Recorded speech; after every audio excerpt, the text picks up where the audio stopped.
Tim Cook reportedly called Pelosi to deliver a warning about Congress's antitrust bills. Without objection. So maybe it's the lobbyists, maybe it's the power of these very powerful CEOs making personal calls, but it could even be something more sinister. Mr. Chairman, I seek unanimous consent to enter into the record a Fortune.com piece entitled Speaker Nancy Pelosi's husband cashed in on big tech just as Congress was set to pounce. Without objection.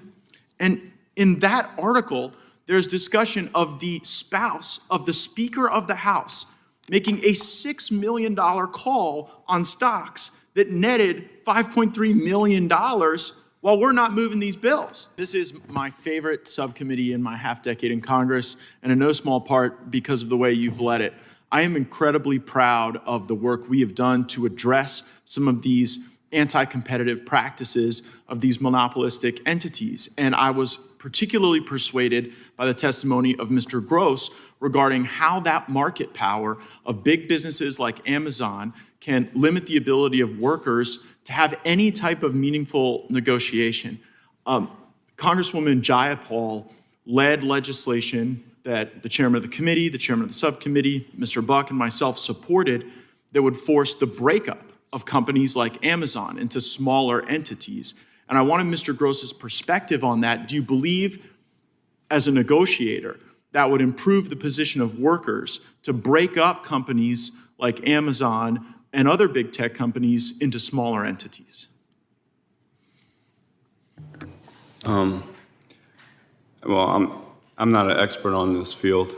You know, obviously I'm just a driver at UPS and a shop steward for my union. But what I would say though is that it might not necessarily be necessary to break up the size of the company, but just to allow or force the company or encourage the company to employ the workers that it's utilizing. So instead of using third-party individuals and leaning on them and chewing them up and spitting them out, have real employees, you know, give them real wages, allow them to have a collective bargaining unit agreement. And I think that way you would get more productivity out of them in the long run and still be able to run a successful business. I appreciate that perspective. My concern is that if they're able to stay so big, even if we used the awesome powers of the federal government to force these relationships out of independent contractor relationships into employment relationships, they're still so big that they could reduce the contributions of those employees with the strength that they have. And it is one of the reasons why we had bipartisan support on this committee for those bills. But Mr. Chairman, I'm deeply disappointed that those bills haven't been called up for a vote. It seems a bit odd to be here talking about positive impacts of legislation the subcommittee has passed when the full House has had the opportunity in prior weeks to take up these bills and they haven't. And I have to wonder why that has happened.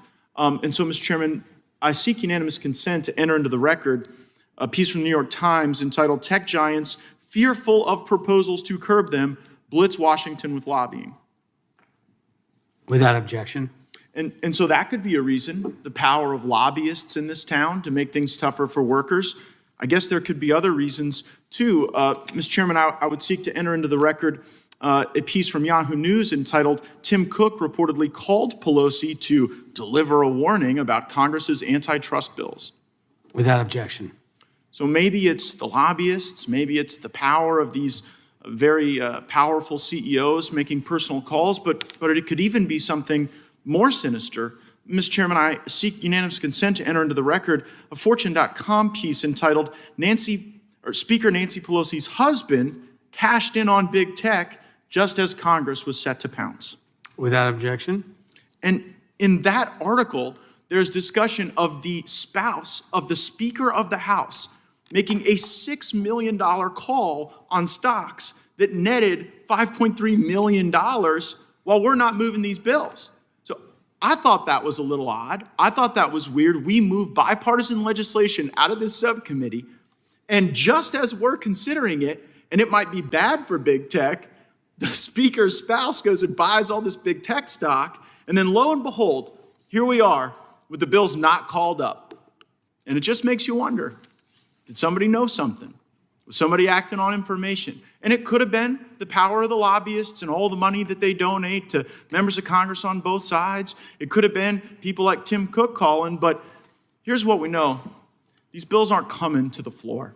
If they were coming to the floor, they would have been on the floor in prior weeks. And so now we sit here with this great work likely extinguished in its tracks for one of these unfortunate reasons. And Mr. Chairman, I know we've got Chairman Nadler's MORE Act coming up soon. And one thing we learned in the marijuana movement is sometimes you got to lose votes on the floor. Sometimes you got to put up the votes, you got to lose, and then year after year, you make a little progress, you get further down the road. And even if these tech bills can't pass, I would encourage you to talk to the speaker and put them up for a vote. And I know she said she won't put up votes that don't pass, but if it could at least give us a measuring tool to be able to come back and work to persuade our other members. I thank the chairman for his indulgence for going over time, and I yield back. But I am 100% committed to banning stock trading by members of Congress. So I'm not going to be dissuaded from that one way or another. And we can throw up as much chaff as you want to, but the fact of the matter is, members of Congress should not be trading stock. They should not be. Congress is a rich man's club.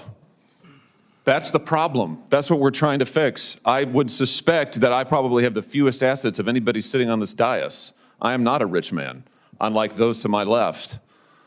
So, I mean, listen, the American people look at people like the former Speaker of the House, who makes better returns than anybody in America. They look at senators who were investigated during the COVID pandemic for their miraculous stock trades, and they say, how is this possible? To think that this might become a problem in the future is frankly fanciful. It's a problem now. It is, and it's not just in perception, it is reality.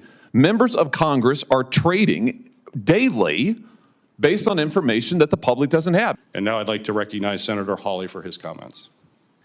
Thank you very much, Mr. Chairman, and thank you for working so diligently on this and accommodating my many suggestions and concerns over a period of months to make this the strongest possible bill. I think it's a terrific bill. Senator Scott threatened me a moment ago that if I made a lengthy statement, we might lose his vote. So I will be extremely brief. I just want to point out that the historic nature of this finally getting to a vote. There's been a lot of talk about banning stock trading by members of Congress. Never have we been able to get a vote. We're going to get that vote today. And I just think that this is such a simple proposition. The American people, when I go home and I say to folks, they ask me about stock trading, here's the thing that absolutely stuns them. They can't believe that it's legal already. They can't believe we can currently do it. Most members of the public think it's already banned. And when I say actually it's 100% legal, they say why? And there's no good answer to that question. We should be here to focus on the public's business, not private gain. We shouldn't be here day trading. We shouldn't be here focusing on our stock portfolios. We should be here doing what the American people sent us to do. And that's what this bill is about. With that, I yield back, Mr. Chairman. I came in here happy to vote yes on